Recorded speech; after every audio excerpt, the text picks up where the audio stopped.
Dog, let me start by telling y'all 3 things. 1, I ain't gonna lie to y'all. I hate to say this. I hope I don't sound ridiculous. But when I turned the first episode of this season on and I saw the men, I said, I know you lying, dog. I know y'all ain't get all these beautiful women just to pair them up with this room full of gugamites. Lone declining face cards all around the room. I say, dog, I ain't gonna lie, off pure principle, I have to turn the TV off, dog.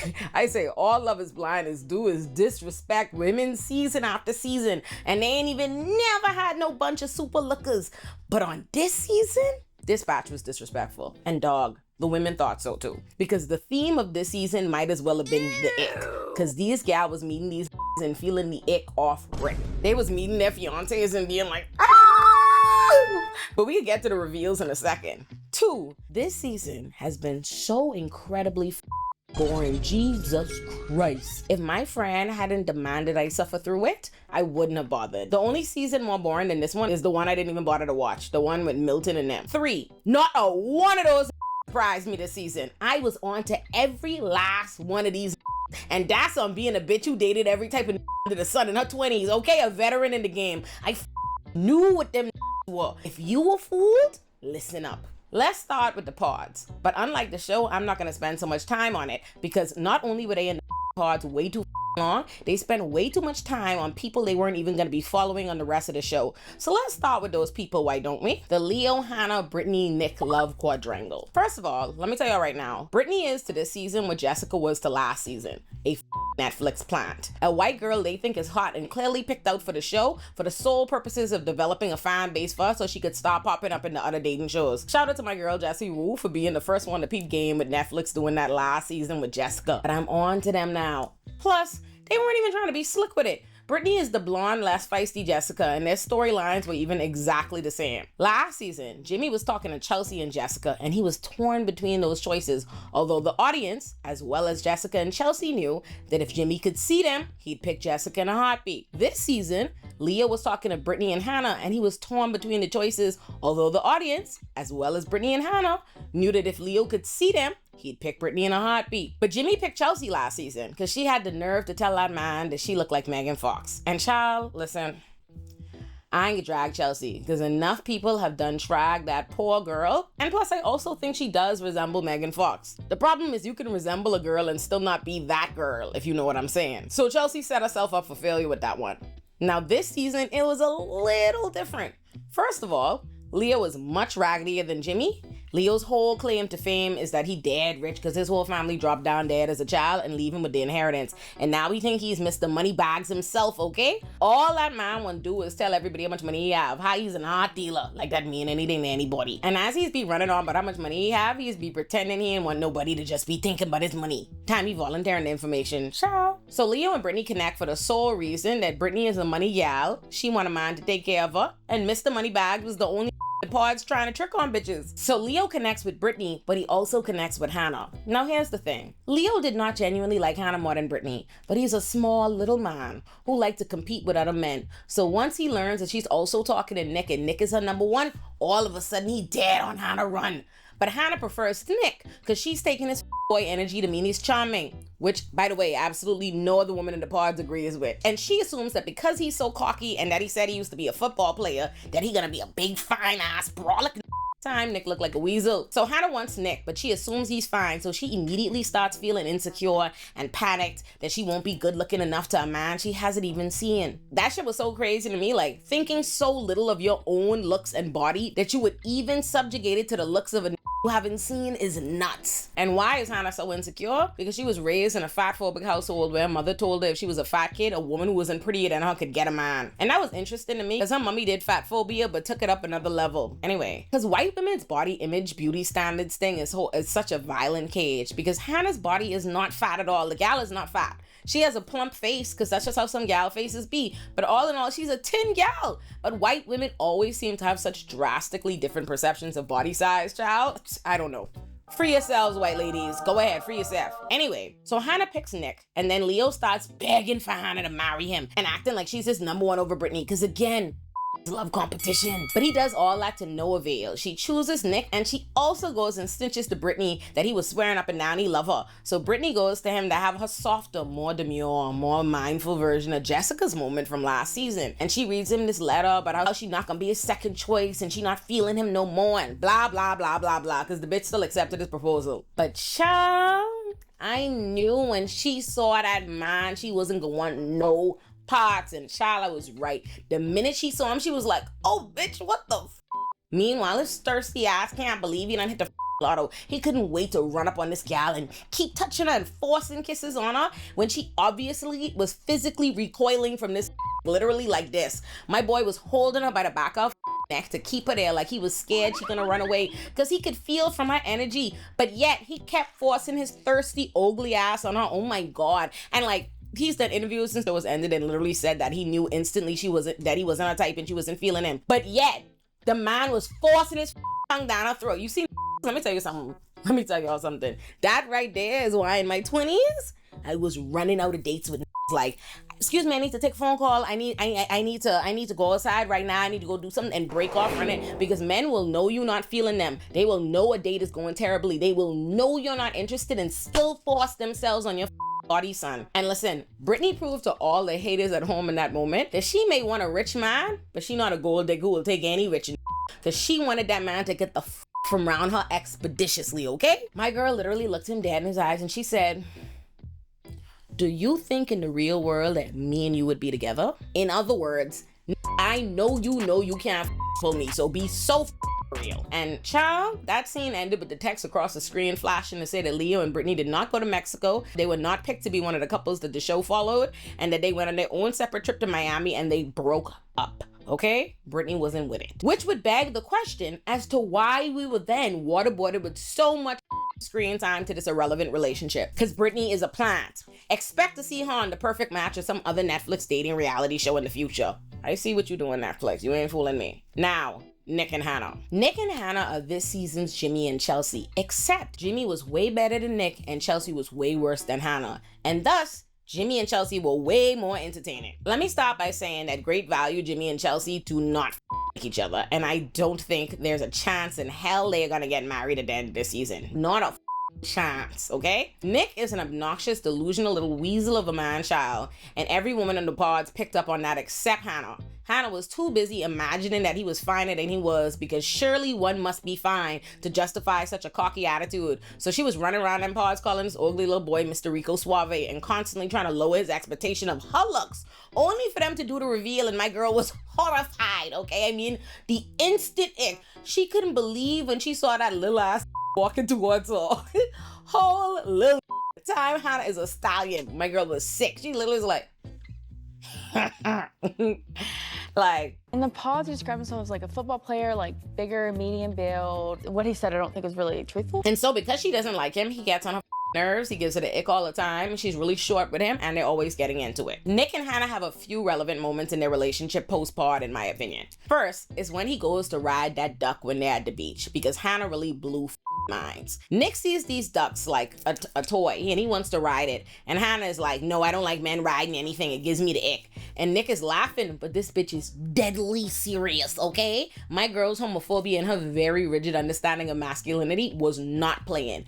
But Nick still thinks it's a game, so he goes to ride the duck. Now, on top of going to go ride this duck, which in Hannah's mind is riding dick, this old drunk woman comes to come ride the duck next to him. And so this old, like not even old, like older. This older drunk woman makes this little joke. She like screams out, oh, tell your lady don't be jealous. And Netflix put this dramatic ass music behind it. And I was here like, look at Netflix dragging it, trying to create fake controversy because ain't nothing going on in this boring episode when they know that gal is not jealous. She don't care about that. Tell me why that gal cared about that. I say no, man.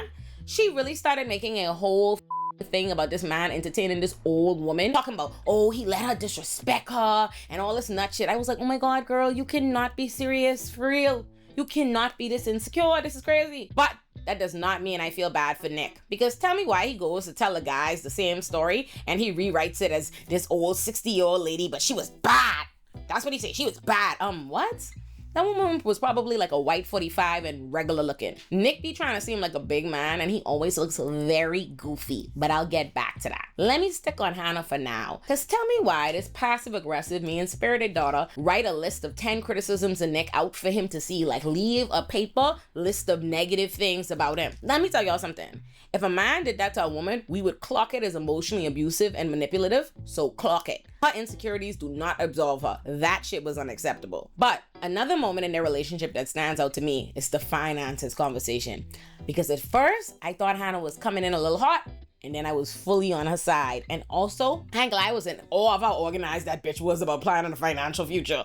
Me and my boyfriend was watching, and we were like, shit, Hannah, come over and tell us what to do, man, to help us. But anyhow, Hannah was sitting down with Nick trying to determine how they're gonna handle bills, bank accounts, debts, the future, saving, and all this financial shit once they're married. And she's especially trying to be proactive because Nick is a 28-year-old man-child that still lives at home, obviously peaked in high school, and still fantasizes about an alternate reality where he was a professional football player and calls himself a realtor but don't have no home, ain't never sold no home, don't pay so much as his own phone bill, cook his own meals, or even so much as feed the damn dog. And the whole time she's trying to have this serious conversation with this goofy ass Nick sitting in front of her feeling emasculated by facts. Hannah makes more money and is both more financially responsible and financially literate. So when Nick asks her why she's so surprised he don't even pay his own phone bill, she states the obvious. Because you are a 20-year-old man-child who's not financially independent. Meanwhile, I've been financially independent since I was 18 years old. So she tells him, okay, Nick, I invest in my 401k, my stocks, all that. So he says he don't know shit about stocks. So she says, oh, I know a lot about stocks. I can teach you about it. And just like a weak who could stand to learn something, he immediately feels emasculated by the idea she could teach him anything. So this dumb goes, do you know about sports? You're not just wrong, you're stupid. And she responded like any reasonable adult who's trying to have a conversation with her adult partner about financial planning and said, no, I don't know about sports. But I mean, money, sports, you know. And this absolutely stupid mother goes, oh yeah, well, we'll see. Check this out, though. First of all, you're throwing too many big words at me. Okay, now, because I don't understand them, I'm going to take them as disrespect. Wait, what? We'll see. What the are you talking about? How could you know in sports ever contribute to the household, let alone outweigh her financial literacy? What is this talking about?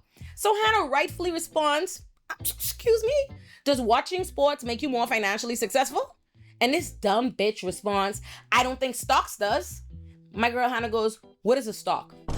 This don't know. She should have thrown away the entire man right there. Any man whose masculinity is so threatened he can't see your skills as an asset to him in the union, get him the out of there. That is gonna hold you back. That man is weak and insecure, which is why when he met Hannah's brother, he tried to throw a jab at her and call her unemployed because she works from home. Meanwhile, this nigga is at his parents' home and makes less money than her. I say, I know you lying. So what I'm saying is, although Hannah is not the best, she's not so pleasant. Nick is a bitch. Moving on. Now, Garrett and Taylor. Every season, Love is Blind gives us one unproblematic, wholesome, equally yoked match who are obviously gonna get married and live a nice life together. And I wish that couple the best every season, then proceed to fast forward through their entire storyline for the rest of the season. This season, that couple is Garrett and Taylor. They are both niche nerds who suit each other, and Taylor looks like a Wasian Mandy Moore. Beautiful couple. We love it for them. Moving on. Alex and Tim.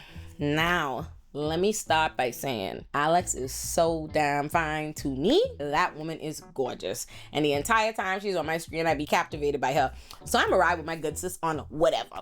Alex and Tim pretty much bonded off of the love of family. Now, both Tim's sisters passed away when he was young, and rest in peace to them. I can only imagine how heartbreaking that must have been. But there is something, just something about the sheer amount of times Tim brought up his dead sisters at pretty much every possible opportunity to speak that reminds me of that one episode of Sex and the City where Charlotte meets the widower mourning his dead wife at the gravesite, and she goes out with him and he waterboards her with how much he loved his wife and how sad he is. So Charlotte starts him only to realize he's been picking up mad bitches with them dad wife stories? I don't know. It's just giving a play that many men run. They trauma dump on you so you feel like they're being emotionally vulnerable and you feel even closer to them, etc., etc. It gives me that. I don't know. I just don't quite trust it. And listen, I don't think there's anything wrong with Tim per se. Nothing that I could explicitly, definitively point to in the show, but my soul just don't quite take to him. He and Alex had an off-screen argument where apparently Alex shut down and didn't want to talk, which made him get mad and continue escalating the argument, which made her try to stop him from talking and arguing with her until he eventually leaves and doesn't come back till the next day to talk to her about it. And the next day when he comes to talk to her about it, he's still almost kind of trembling a little bit. And that kind of reaction from a man, even the following day, unnerves me. It just makes me feel like that's a man who can lose control of himself, and that's not safe. And it doesn't help that he kept emphasizing to her how much when he wants to get away and remove himself, she needs to let that happen. Run, bitch! Run! It sounded dangerous. I don't like it. That could just be, now listen, that could just be my projection. The man could be a saint. I just feel unnerved by it, okay? And I especially didn't like how he claimed he was ready to end the relationship over that one argument. Because personally, look, yo, I can't understand how a man who says he's proposing to a woman to spend the rest of his life with her till death do us part, and at the first argument, he's ready to leave the home and the relationship? I don't know. Personally, if I was Alex, I would have called that shit quits right there just off the strength that I cannot be in a relationship that I don't feel secure in. And I'd never feel secure with a man who leaves in a fight, which would cause me a night of anxiety, only to come back the next day and tell me he was gonna end the relationship. No, I'm sorry. I'm a bitch with generalized anxiety disorder. I can't do it. That being said, we didn't see the argument they had, and it's totally possible that Alex could have been the one escalating it, provoking it, or maybe even getting in his face. At which point, I would think it's incumbent on him as a black man to remove himself from a situation that had even the slightest potential of escalating to having the police at his door. So I would fully support him leaving the home and the relationship altogether if anything like that happened, but we don't know. All we know is he came over the next day and Alex was calm and he was still trembling. So I'm not inclined to think he was the picture of tranquility the night before. That's just me. Now, what I will say is that the most physically attractive Tim ever looked was during that scene because that had a hat on. Yes, Lord. Tim is one of those who are fine with a hat. He need to wear that hat. All in all, Alex and Tim are a really attractive couple together, but I don't believe Alex is attracted to him. And it be like that sometimes. He gives my girl the ick so much that she vocally tells him and she be dead ass and he doesn't get it and continues to do whatever it is she be telling him is giving her the ick, and he be laughing his ass off. Whole time I could see my gal losing the strength to keep trying to talk herself into being with this. Nonetheless, I think she's gonna say yes to him at the altar, and I think it'll be him who says no. I know like him, and I know he decided he was gonna leave her at the altar the moment they had that fight. You could just see it in his energy. Now, Ramses and Marissa. I don't have too much to say about Ramses and Marissa because Ramses does not strike me as a serious. He gives me the black-brown version of Clay from last season. I could feel it. It's the same. And I don't think he has any intention of marrying Marissa. I really think he's just talking. But that being said, I don't even give a because Marissa's just not my type of beautiful girl, bubbly personality. I'm sure she's lovely to be around. But the minute she proudly announced that she dates smart men, and the smart man she was referring to was a Republican Trumper she dated for 3 years, I said, oh no, oh no, I know what you are. That woman don't know if she coming or going. She all around the place claiming to want a man who isn't into the cis hetero norms, patriarchy, and toxic masculinity, but she was in the military and happily dating Republican men she obviously still sees favorably based on how she's presently describing them. Meanwhile, Ramses is not with that military shit or a lot of Marissa's other holdover views. And her friends had the nerve to be trying to come for him because he said he'd leave if she went back to the military because he don't with that. He's morally opposed to what the military stands for, etc., etc. You know, leftist shit. And I get that. Although, I do think they generally should question Ramses' commitment to marriage because Ramses was married before. He married his high school sweetheart at the big age of 25, claims to have divorced her to let her be free to pursue her religious beliefs he obviously had always known about because, again, this was his high school sweetheart that he married at 25. The man is obviously the kind of skedaddle when he's ready and present his actions like they're so noble. So I appreciated that Marissa's mom called him on that shit. Now, Marissa's mom had zero time to play. She looked at his eye and she was like, look here, I do not know you, so I'm not gonna say I like you. I think my daughter's doing a whole bunch of but that's my daughter, so I'm gonna stick beside her, and you are obviously a do-nothing bum-ass so I'm gonna need you to sign a prenup and then everything bless, whatever. I felt her. And even though I could definitely imagine that she is probably a very difficult mother to have, and she definitely was projecting her own miserable experiences with love and marriage on them with that whole tirade she did about how marriage isn't forever and nothing's forever and divorce is inevitable. I was like, oh, excuse me, miss. But I did appreciate that unlike many goofy, embarrassing parents before her, she did not sit on national television and just roll over for a few empty platitudes from some bum-ass intended to embarrass her daughter in a few weeks.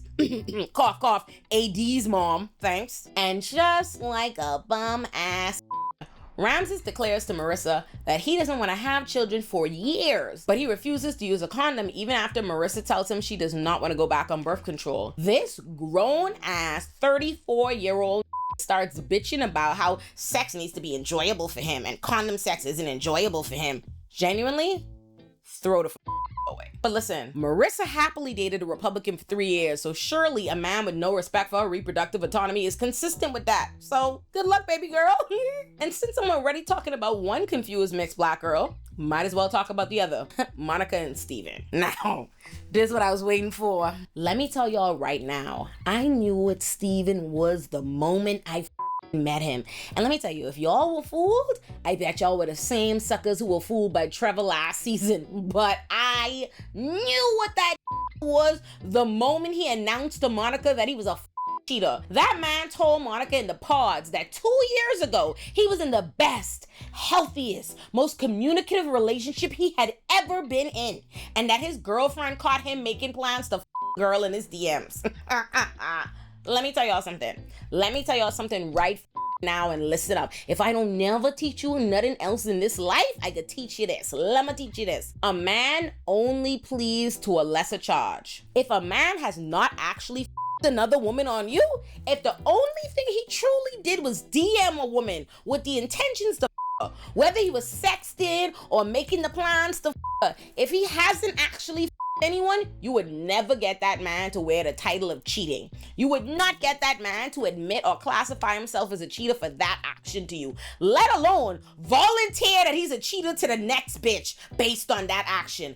A man only pleads to a lesser charge. So if you catch a man DMing bitches and he cops to that and allows you to present that as the sole evidence that he is a cheater, and he claims that title, it's because you don't know about the worst shit. He is taking the lesser charge to prevent you from doing further investigations and indictments. So, the minute Steven volunteered to her, I said, oh, this is a mad bitches on his girlfriends. And what did Monica, a whole 36-year-old dumbass, say to that? She told a man that told her he up and cheated on his best girlfriend that, quote, she's been cheated on, but she's always found a path to forgiveness. I said, oh my God, she just gave this ass permission. In his mind, he just told you what it was. He primed you, and you let him know you a forgiving asshole. I knew right then, especially when he followed it up with telling her how she could feel free to jump his bones whenever she wanted. I said, look at this whore.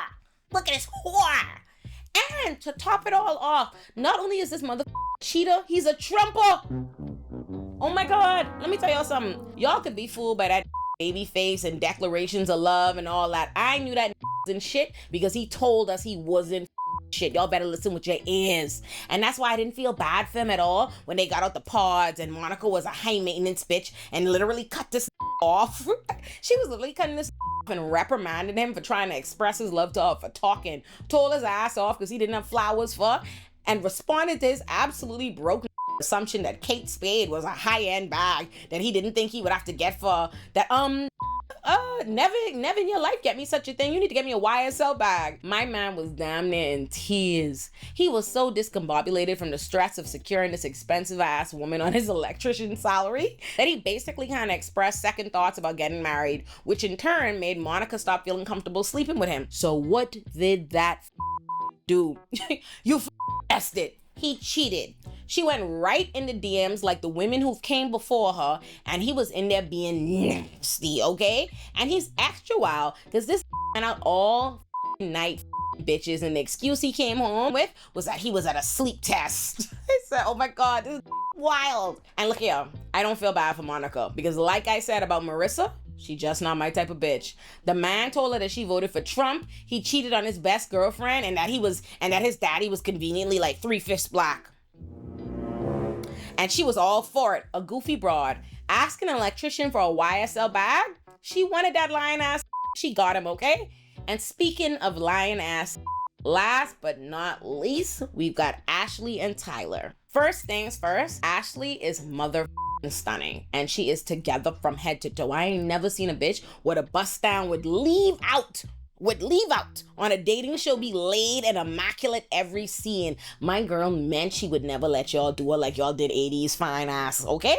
Ashley really is beautiful. Look at her brows. 10 out of 10. Now, they got Ashley fine ass paired with this caveman face ass Tyler. And I want y'all to know, I saw that for what he was from jump. And it did not matter how much love bombing he did. I knew what he was. The minute he was telling Ashley about how all the women in the real world would dog him to her, about how he treated them, but that's their experience because they're not her. Let me tell y'all something. Right now, any man who trying to convince you he treated every other woman in the world like shit because they not you, that you special, run. When he was telling the guys how he loved Ashley in a relationship and how he knows he would have never allowed himself to have that kind of relationship outside the pod because he would have just slept with her, been closed off, I say, okay, I see what you are. If y'all think a man does every single woman a particular way for 30-something years and then he just magically morphs into the man of your dreams because you talked him through a wall for a few days and he keep love bombing you, you've been had, okay? I knew what he was in every episode. I waited for it to reveal itself. Every episode I tell my boyfriend, don't worry, just wait. Tell me why that not one, not two, but 3 secret fucking babies. And he want Ashley to believe they're just sperm donor babies with someone he knows that he's never mentioned.